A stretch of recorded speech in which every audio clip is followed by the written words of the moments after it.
বিসমিল্লাহির রহমানির রহিম। আসসালামু আলাইকুম ওয়া রাহমাতুল্লাহি ওয়া বারাকাতুহু। চেম্বার অফ কমার্স অ্যান্ড ল সিসিএল এর পক্ষ থেকে আমি মোহাম্মদ মুক্তার হোসেন, ইটালির রাজধানী রোম থেকে দূরে ও কাছে যে যেখান থেকেই আমাদের এই লাইভটি দেখছেন বা পরে দেখবেন তাদেরকে জানাচ্ছি সাদর সম্ভাষণ। আমরা আজকে একটি বিজ্ঞাপন দিয়েছিলাম আমাদের ফেসবুক পেজে, যেখানে আমরা উল্লেখ করেছিলাম যে আজকে আমরা লাইভে আসব এবং এটি হচ্ছে আমাদের প্রতিষ্ঠানের পক্ষ থেকে একটি বিশেষ উদ্যোগ। যে উদ্যোগটি আমরা নিয়েছি শুধুমাত্র আপনাদেরকে বিশেষ করে বাংলাদেশি ভাই বোন ও বাংলা ভাষাভাষী যারা রয়েছেন তাদের তথ্য সেবা দেওয়ার জন্য। আমাদের এই অনুষ্ঠানটির নাম দিয়েছিলাম আমরা সিসিএল জিজ্ঞাসা, এবং আমরা ওই পোস্টারে উল্লেখ করেছিলাম যে যদি কোনো প্রশ্ন থাকে আপনারা প্রশ্নগুলো আমাদের এই ফেসবুকে লিখতে পারেন, ইনবক্সে লিখতে পারেন, যাতে করে আমরা আপনাদেরকে জবাব দিতে পারি। তো আমরা আলোচনার আগেই কিছুক্ষণ সময় নেব, 4-5 মিনিট মতন সময় নেব এটা দেখার জন্য যে যারা আমাদের সাথে যুক্ত হতে চাচ্ছেন তাদেরকে এই সুযোগটা দেয়া যে কিছুক্ষণের মধ্যে যদি তারা আমাদের সাথে যুক্ত হন। আমাদের আসার কথা ছিল, যদি আমার বড় ধরনের কোনো ভুল না হয়ে থাকে, 5টার দিকে, কিন্তু চিরাচরিত কারণে আমাদের অফিসে যে ধরনের ক্লায়েন্টসদের একটি চাপ ছিল, সেই চাপটা শেষ করে উঠতে উঠতে আমাদের এই দেরিটা হয়ে গেল। সেজন্য আমরা আন্তরিকভাবে দুঃখিত এবং ক্ষমাপ্রার্থী। প্রতি সপ্তাহে আপনাদের সামনে এই অনুষ্ঠানটি নিয়ে আসার চেষ্টা করব এবং আপনাদের বিভিন্ন প্রশ্নের উত্তর দেওয়ার চেষ্টা করা হবে ইনশাআল্লাহ। আমরা গত যে পোস্টারটি আমরা দিয়েছিলাম এখান থেকে যে প্রশ্নগুলো আমাদের কাছে এসেছে, আমরা মোটামুটিভাবে একটা চেষ্টা করেছি কমন কিছু প্রশ্ন নেয়ার জন্য। এর মধ্য থেকে আমরা যেমন একটি প্রশ্ন অনেকেই করেছেন, সুতরাং ওই একটি প্রশ্নকে কমন প্রশ্ন ধরে নিয়ে আমরা এরকম বেশ কিছু প্রশ্ন আজকে সংগ্রহ করেছি এবং সেটার উত্তর আমরা দেওয়ার চেষ্টা করব। সর্বপ্রথম আমি জবাব দেওয়ার চেষ্টা করব জনাব রোমান ভুঁইয়ান। প্রথমত রোমান ভুঁইয়া, আপনার এই প্রশ্নের জন্য আপনাকে ধন্যবাদ। আপনি সময় নিয়ে আমাদেরকে প্রশ্ন করেছেন। তিনি লিখেছেন, মানে আপনি লিখেছেন যে আপনার পার্তিতা দিত্তা ইন্ডিভিদুয়ালে আপনি গতকাল 2020, গতকাল বলতে কি বুঝিয়েছেন আমি বুঝতে পারছি না, 2020 সালের বিলাঞ্চ আপনি বানিয়েছেন 8,200 ইউরো। এখন আপনি রেদিত্ব ডিক্লেয়ার করলে কি সমপরিমাণ ইউরো ডিক্লেয়ার করতে হবে কি না? তো ভাই রোমান ভুঁইয়ান, আপনার প্রশ্নের উত্তর দেওয়ার চেষ্টা করছি। সেটা হচ্ছে পার্তিতা দিভা ইন্ডিভিদুয়ালে যাদের রয়েছে, এখানে বেশ কয়েকটি প্রশ্নের অবকাশ থেকে যায়। যেমন পার্তিতা দিভা ইন্ডিভিদুয়ালে যাদের রয়েছে, এখানে অনেক ক্ষেত্রেই দেখা যায় যে বিভিন্ন ক্যাটাগরি থাকে। আমি এখান থেকে বুঝতে পারছি না যে আপনার ক্যাটাগরিটা কি। এর মানে হচ্ছে যখন প্রথম দিকে খোলা হয় তখন এটাকে চাইলে ফরফেত্তারিও, অর্থাৎ অল্প প্রচলিত ট্যাক্সের তুলনায় কিছু হ্রাসকৃত হারে ট্যাক্স দেওয়ার যে সুযোগটা, সেটাকে ফরফেত্তারিও বলে। এই ফরফেত্তারিওতে যারা পার্তিতা দিবা খুলেছেন তাদের উপরে কিন্তু প্রথমত ইভার কোনো বিষয় থাকে না। তো যাই হোক, ফরফেত্তারিও হলে তো কথাই নাই। আর এমনিতেও যদি কারো দিত্তা ইন্ডিভিদুয়ালে থেকে থাকে তাহলে তিনি বিলাঞ্চ করা বা বিলাঞ্চ কোনো সরকারি প্রতিষ্ঠানে সাবমিট করতে বাধ্য নন। কিন্তু আমরা জানি যে সাধারণত ইমিগ্রেশন অফিস, সেটা প্রেফেক্তুরাই বেশি করে থাকে, রিকনজুনজিমেন্তো ফ্যামিলিয়ারির ক্ষেত্রে আপনার যদি এই ধরনের কোনো বিষয় থেকে থাকে তাহলে এটা এই জন্য জানতে চায় যে একজন যদি নিয়মিত ব্যবসায়ী হন তাহলে তিনি অবশ্যই তার কন্তাবিলিতাটা তার কমার্শিয়াল ইস্তার মাধ্যমে করে থাকেন।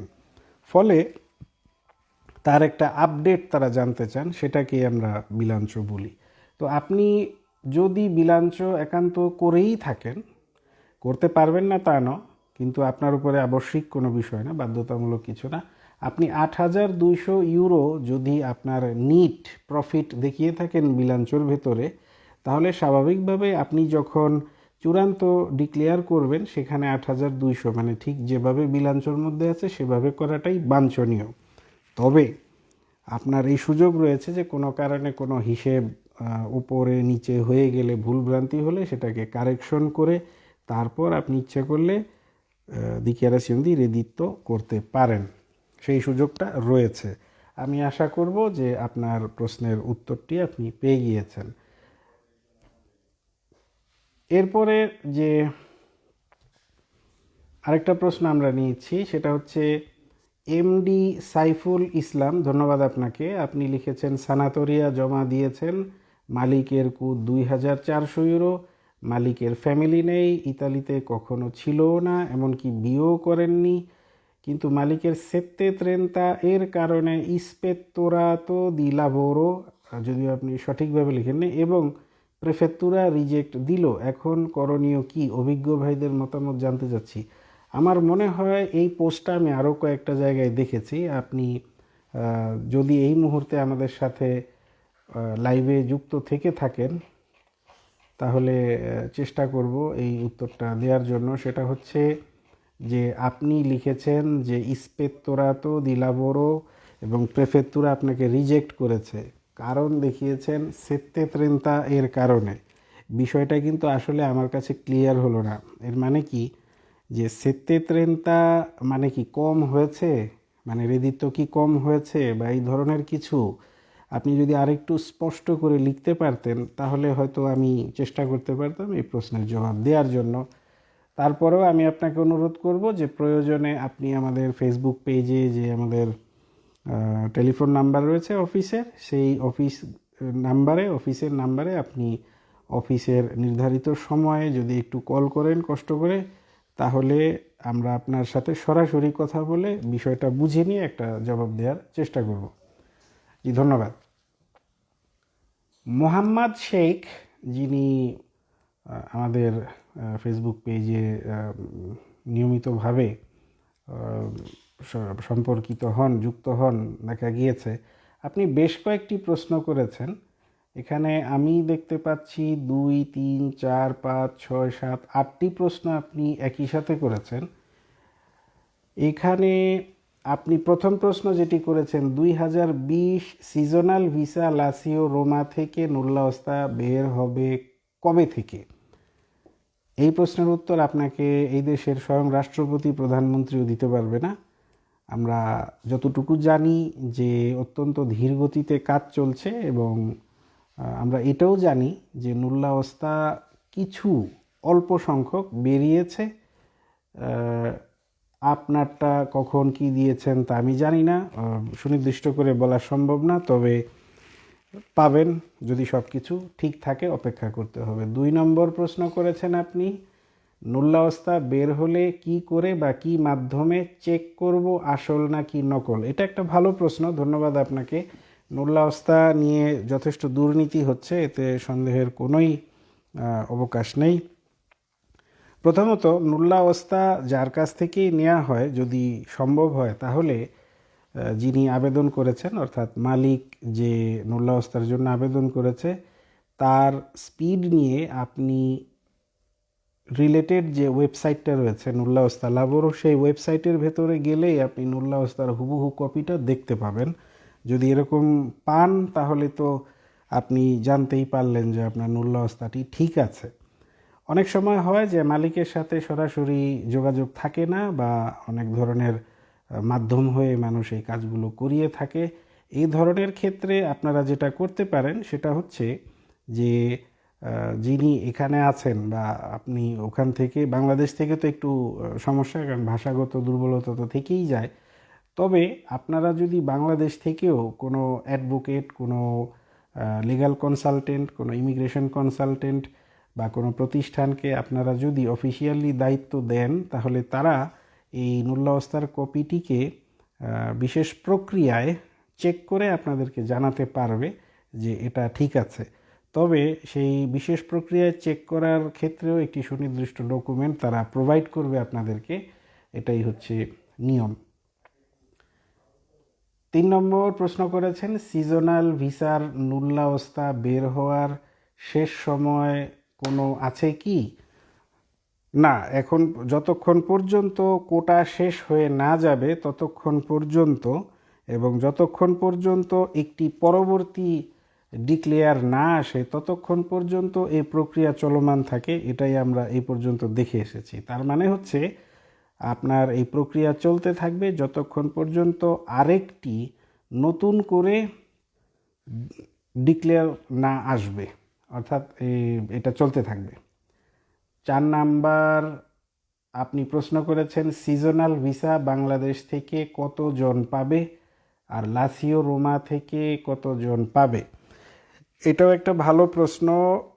18 November 2020-এ মিনিস্টেরো del Lavoro e Politiche Sociali থেকে একটি গেজেট প্রকাশিত হয়, যে গেজেটটি এখানে আমার কাছেও রয়েছে, আমি আপনাদেরকে দেখাচ্ছি। এই হচ্ছে সেই গেজেটটি, আমি জানি না দেখা যাচ্ছে কি না। এই গেজেটের মধ্যে, অর্থাৎ মিনিস্টেরো del Lavoro, সেখানে এরকম কিছু ট্যালি দেয়া আছে, এই যে এরকম, যে দেখতে পাচ্ছেন হয়তো আশা করি। এই ট্যালিতে যে প্রশ্নটা আপনারা আমাকে করেছেন আমি দেখে নিচ্ছি। লাসিও, এখানে সর্বমোট 481টি কোটার কথা উল্লেখ করা হয়েছে, যার মধ্যে রোমের 13টি কোটার কথা উল্লেখ করা হয়েছে। সবচেয়ে বেশি কোটা উল্লেখ করা হয়েছে 414 লাতিনা থেকে, কারণ ওখানে দেখা গেছে যে সাধারণত আপনার কৃষি খামারগুলো বেশি থাকে, বা যে ধরনের কাজের জন্য সিজনাল ভিসায় মানুষ এসে থাকে সেই ধরনের স্ট্রাকচার ওখানেই বেশি থাকে। তো এরপরে, সুতরাং আমি আবার রিপিট করছি আপনাকে যে কত কোটা রয়েছে। এর মধ্যে লাসিওতে 481টি কোটা রয়েছে, এবং সেই সময়ের দেয়া তথ্য অনুসারে মাত্র 45টি নুল্লাবস্থা ইস্যু করা হয়েছিল। তবে আমরা জানি যে এরপরে আরও ইস্যু করা হয়েছে, তবে কোটা এটাই থাকছে। তো এরপরে প্রশ্ন করেছেন, নুল্লাবস্থা রিজেক্ট হয়ে কি কি কারণে? আচ্ছা, নুল্লাবস্থা রিজেক্ট হয় কি কি কারণে? নুল্লাবস্থা রিজেক্ট হয় না, মানে নুল্লাবস্থা ইস্যুই করা হয় না, অর্থাৎ আবেদনপত্র রিজেক্ট করা হয় কি কারণে? খুব সহজ উত্তর, যে গেজেটে প্রকাশিত নিয়মাবলীর বাইরে যদি কেউ পড়ে তাহলে তাকে নুল্লাবস্থা দেয়া হয় না। যেমন প্রথমত ধরে নিন যে আবেদনকারী যেই প্রতিষ্ঠান বা যে মালিক, তিনি যদি এমন কোনো ফৌজদারি মামলায় দণ্ডপ্রাপ্ত হয়ে থাকেন, অবৈধ লোকদের এই দেশে আনার জন্য এরকম কোনো কিছু যদি থাকে, তাহলে তাকে দেয়া হবে না। তারপর তার যদি সাফিসিয়েন্ট ফাইন্যান্সিয়াল ক্যাপেবিলিটি না থাকে সেক্ষেত্রেও দেয়া হয় না। সুতরাং এগুলো নিয়মকানুন, আমরা আগেও অনেকবার বলেছি, নিয়মকানুন যদি কোনোভাবে কি বলা হয় এটাকে মেনে না করা যায় তাহলে তো নুল্লাবস্থা ইস্যু করবে না, এটা সবাই আমরা জানি।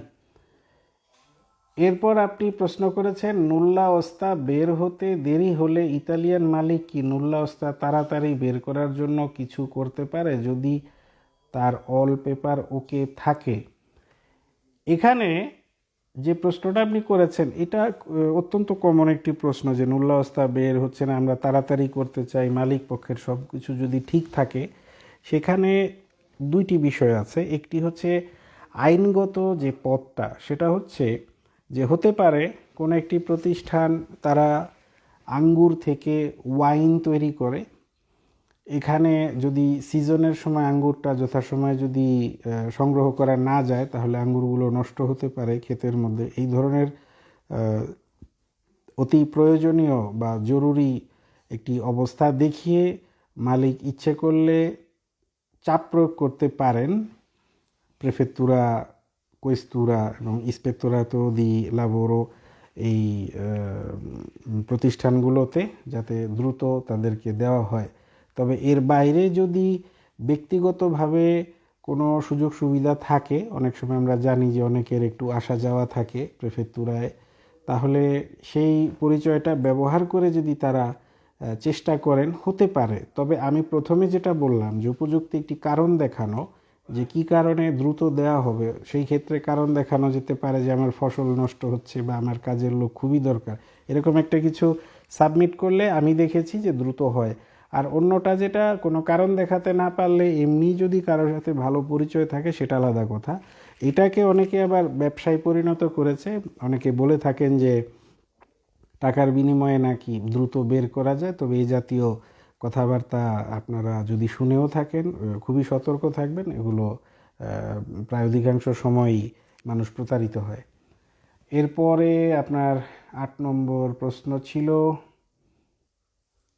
না 7 নম্বর প্রশ্ন ছিল যে ইটালিয়ান মালিক কি যার জন্য সিজনাল ভিসার নুল্লাওস্তা জন্য অ্যাপ্লাই করেছে মালিকের ইমেইল পাসওয়ার্ড দিয়ে দেখতে পারবে তার ফাইল কি অবস্থা আছে?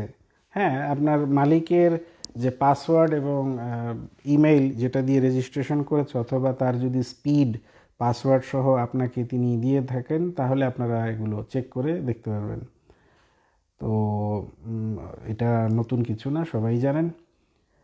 এরপর হচ্ছে 8 নম্বর প্রশ্ন, নুল্লাওস্তা বের হওয়ার কতদিন আগে মালিক কাছে ইমেইল আসবে, মোট কতবার ইমেইল আসে?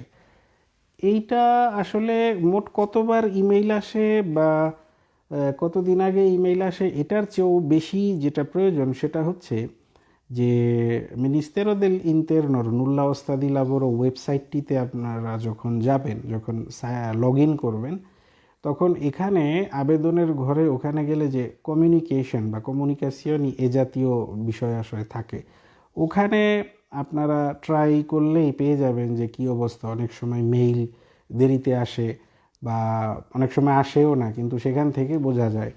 আর মেইল কতদিন আগে আসবে এইটারও কোনো সুনির্দিষ্ট বিষয় নেই, সাধারণত একটা সময় রেখে মেইল দেয়। মেইলটা দেওয়ার বিষয়টা হচ্ছে অনেকটা এই ধরনের যে কোনো কাগজপত্র হয়তো ল্যাক রয়েছে, মাঙ্কা রয়েছে, সেই কাগজপত্র চেয়ে একটা মেইল পাঠালো। তবে মেইল যদি পাঠায় আর সেই সাথে যদি আর্টিকলো 10 লেজে নাম্বার 241 1991 এই আইনের আওতায় যদি কোনো চিঠি দেয়, তাহলে সেখানে আপনার বাধ্যবাধকতা থাকে যে আপনাকে 10 দিন সময় দিয়ে এটা পাঠাবে। আপনাকে নিয়মিত মেইলগুলো চেক করতে হবে। আর কতবার আসে, প্রয়োজনে যতবার প্রয়োজন হয় ততবার আসবে। আপনার কোনো কিছু বাকি থাকলে সেটা চাইবে, আর যদি কোনো প্রয়োজন না হয় তাহলে মেইল আসবে না, আপনার আপ্পুন্তামেন্তর বিষয়টি চলে আসবে। তো ধন্যবাদ জনাব মোহাম্মদ শেখ, আমি চেষ্টা করেছি আপনার প্রশ্নের উত্তর দেওয়ার জন্য। এগুলো ছিল আমাদের আজকের যে কমন যে প্রশ্নগুলো এখানে। তারপরে আমি আরেকটু যাচ্ছি, সেটা হচ্ছে কমল দাস একজনে কয়টি অ্যাপ্লিকেশন করতে পারে বা 2-3টা করলে কোনো সমস্যা হয় কি, একটু জানাবেন। একজন কয়টা করতে পারবে অ্যাপ্লিকেশন? আমার মনে হয় আপনি হয়তো নুল্লাওস্তার কথা বলছেন, এই যেটাকে আমরা দেখলে তো ফ্লুসি বলে থাকি, স্পন্সরও বলে অনেকে। একজন ব্যক্তি, সেই ব্যক্তি কি একজন ব্যক্তি বিশেষ অথবা প্রতিষ্ঠান, সেটাও দেখতে হবে। প্রতিষ্ঠান তার প্রয়োজন অনুসারে যতগুলো মনে চায় আবেদন করতে পারবে। আবেদন করতে তো কোনো সমস্যা নেই, করতে গেলে টেকনিক্যালি কোনো প্রবলেম নেই, কিন্তু সেটা হচ্ছে যে আপনাকে দেবে কি দেবে না সেটা তো নির্ভর করছে অনেক ধরনের হিসেবের উপরে। অর্থাৎ আপনি যদি দেখা যায় আপনার কাগজপত্র বিচার বিশ্লেষণ করে যে আপনার হয়তো 1জন কর্মচারী লাগে বা 2জন কর্মচারী লাগে, সেক্ষেত্রে আপনি আবেদন করতে পারবেন 10জন 15জন 20জন, কিন্তু লাভ হবে না এতে, সেটাই হচ্ছে কথা। তো আপনার উত্তরটি হচ্ছে যে জনাব কমল দাস, যে আপনি একজন অনেকগুলো অ্যাপ্লিকেশন করতে পারে বা 2-3টাও করতে পারে, সমস্যা আবেদন করতে কোনো সমস্যা হয় না, কিন্তু নুল্লাওস্তা ইস্যুর ক্ষেত্রে সমস্যা দাঁড়ায় যদি অনেক আবেদনের বিপরীতে তার যথাযথ ফান্ড এবং অন্যান্য কাগজপত্র ঠিক না থাকে। তো এরপরের প্রশ্নটি জনাব আমজাদ হোসাইন আপনি করেছেন, আপনি সানাতোরিয়ার আবেদন করেছেন। আপনার প্রশ্ন হলো, এখন আপনার সানাতোরিয়া চলাকালীন সেতে ত্রেন্তা এবং রেদিত্তো দি ইমার্জেন্সার আবেদন করতে পারবেন কি না। আপনি সানাতোরিয়ার আবেদন করেছেন, এইটা ভালো কথা। তবে এখানে আরেকটু একটা জিনিস বোঝার আছে, সেটা হলো যে আপনি আপনার হাতে এখন কি আছে। কারণ আমরা জানি যে অনেকের কাগজের পেরমেসো দি সোজোর্নো রয়েছে 6 মাস মেয়াদি, সেগুলো আপনার হাতে আছে কি না। এরকম যদি থেকে থাকে তাহলে তো অবশ্যই করতে পারবেন। আর যদি আপনার হাতে কিছুই না থেকে থাকে, আপনি শুধুমাত্র সানাতোরিয়ার আবেদন করেছেন, সেক্ষেত্রেও আপনি করতে পারবেন যদি আপনার কদিচে ফিসকালিটি আপনি করিয়ে নেন। কারণ সেত্তে ত্রেন্তার বিষয়টি আমি আবার বলছি, সেটা সম্পূর্ণই যে বাৎসরিক যে কর বা ট্যাক্স দেয়া বা নেয়ার সাথে নির্ভর করে। আর এটা সম্পূর্ণই এজেন্সিয়া দেল এন্ট্রাতের সাথে রিলেটেড, এবং সেটা আপনার সাথে সম্পর্ক এস্টাবলিশড হয় কদিচে ফিসকালের মাধ্যমে। কদিচে ফিসকালে যদি আপনার থেকে থাকে তাহলে আপনি এটা করতে পারবেন। আশা করি আপনার প্রশ্নের উত্তর পেয়ে গেছেন। এমডি আমদাদুল হক আপনি লিখেছেন, আপনি আমার সাথে কথা বলতে পারেন, অবশ্যই কথা বলতে পারেন। আপনি ইতালিয়ান পাসপোর্ট জমা দেবেন, মানে আপনি ইতালীয় নাগরিকত্বের আবেদন করবেন। জি, আমাদের যে অফিসে আপনি আসতে পারেন ইচ্ছে করলে।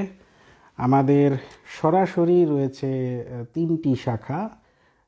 প্রধান শাখাটি বা হেড অফিস আমাদের পিয়াৎসা ভিত্তোরিওতে ভিয়া মাকিয়াভেল্লি 13/A-তে অবস্থিত। আপনারা যখন মেট্রো থেকে বের হবেন, দয়া করে ডানে বামে যাবেন না, সোজা আসবেন। অনেকে ভুল করে অন্যদিকে চলে যায়।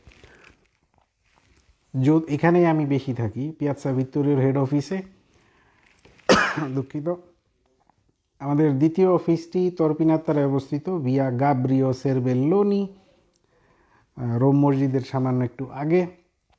তৃতীয় অফিসটি আমাদের মেট্রো বি কঙ্কাদোরো ভিয়ালে তিরেনোতে অবস্থিত। চতুর্থ আরেকটি কোলাবোরেটিং অফিস রয়েছে আমাদের চেন্তোচেল্লেতে অবস্থিত। জনাব আবুল কালাম সাইমন ওখানে এটা পরিচালনা করেন, তিনি বাংলাদেশ সমিতির সাধারণ সম্পাদক। এর বাইরেও আমাদের অনেক এজেন্ট রয়েছেন, তাদের সাথে আপনারা যোগাযোগ করতে পারেন।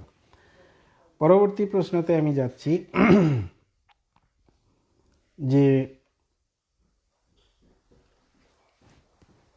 এরপর জনাব সজীব খান সজীব আপনি প্রশ্ন করেছেন, ইতালির মালিক 4 জনের সানাতোরির কাগজ পেয়েছেন, এখনও ইতালি আবার 4 জনের সম্ভাবনা কেমন।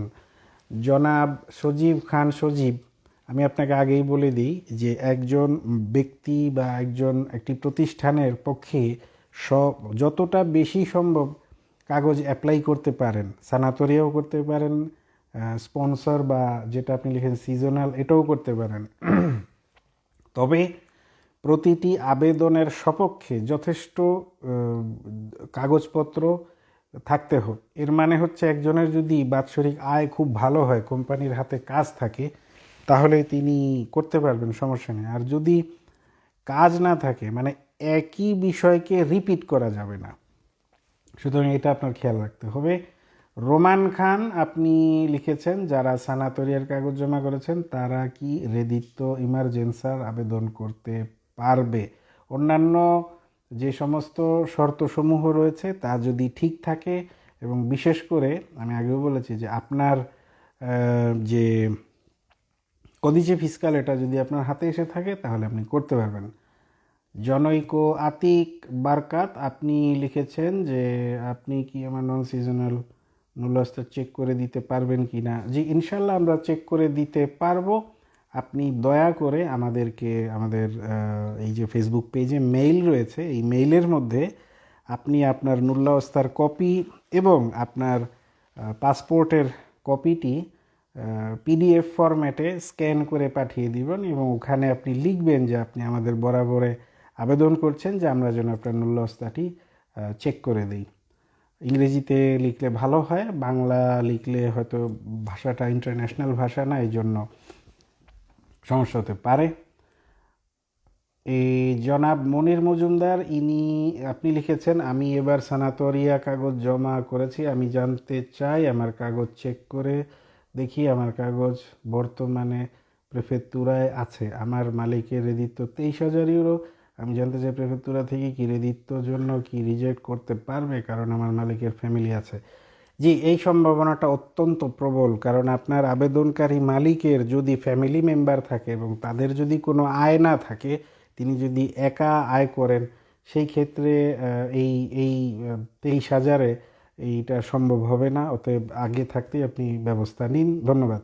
এরপরে জনাব আইয়ুব আহমেদ ইফতিব, আপনি লিখেছেন, আমরা যারা সাম্প্রতিক লিবিয়া থেকে দিয়ে অবৈধভাবে প্রবেশ করেছি, জনাব আইয়ুব ভাই, অবৈধভাবে প্রবেশ করেছি এভাবে লিখবেন না, শুধু প্রবেশ করেছি লিখলেই চলবে।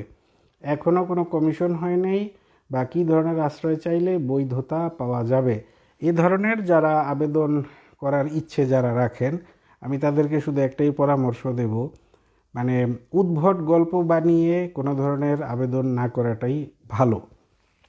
অর্থাৎ আপনি কখনোই রাজনৈতিকভাবে কোনো দলের সাথে জড়িত ছিলেন না, অথচ এখানে এসে বলছেন আপনি রাজনৈতিক আশ্রয় চান। কমিশনে যখন আপনার দলের সম্পর্কে, দলীয় রাজনৈতিক উদ্দেশ্য আদর্শ সম্পর্কে প্রশ্ন করা হবে, বলতে না পারলে আপনার আবেদন রিজেক্ট হয়ে যাবে। সেটা না করে আপনি যদি হতদরিদ্র অবস্থার জন্য দেশ থেকে জীবিকার সন্ধানে লিবিয়া এসেছিলেন, সেখান থেকে উদ্ভূত পরিস্থিতির কারণে যে কোনোভাবেই হোক ইতালি চলে এসেছেন, আপনি দেশে আশ্রয় চান, কাজ করে খেতে চান, পরিবার চালাতে চান, এটাই হচ্ছে সবচেয়ে সহজতম এবং সরল উপায়, এটাই বরঞ্চ ভালো হবে। সর্বশেষ প্রশ্নটি আমরা আজকের জন্য নিচ্ছি, এরপর ইনশাল্লাহ আমরা আবার আগামী সপ্তাহে ফিরে আসব। আশা করি আপনারা এই যে আমাদের যে প্রোগ্রামটি শুরু হয়েছে এটার সঙ্গে থাকবেন, আমাদের পেজকে আপনারা লাইক করবেন, আমাদের পেজগুলোকে শেয়ার করবেন এবং আমাদেরকে লিখবেন, আপনারা মন্তব্য করবেন, আপনারা পরামর্শ দেবেন এবং যেভাবে আমরা আরও আপনাদের সেবা ভালো করে দিতে পারি সেজন্য আপনাদের সহযোগিতা একান্তই কাম্য। সর্বশেষ প্রশ্নটি ছিল, জাবেদ রহমান, সিজনাল নূল্যাবস্থাগুলো রোম থেকে বের হতে দেরি হচ্ছে কেন?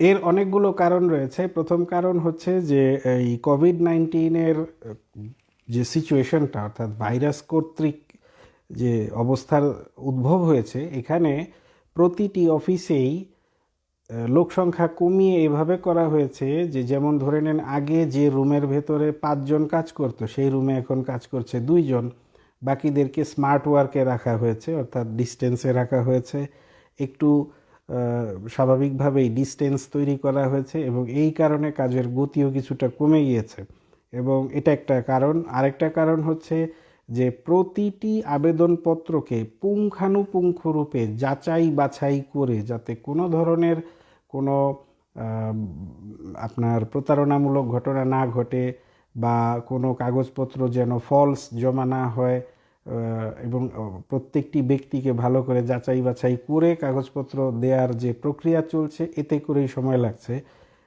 এভাবে দেখতে গেলে কিছু সময় লাগে, এর আগে মোটামুটি একটা ওভারঅল ধারণা থেকে কাগজপত্রগুলি দিয়ে দেওয়া হতো।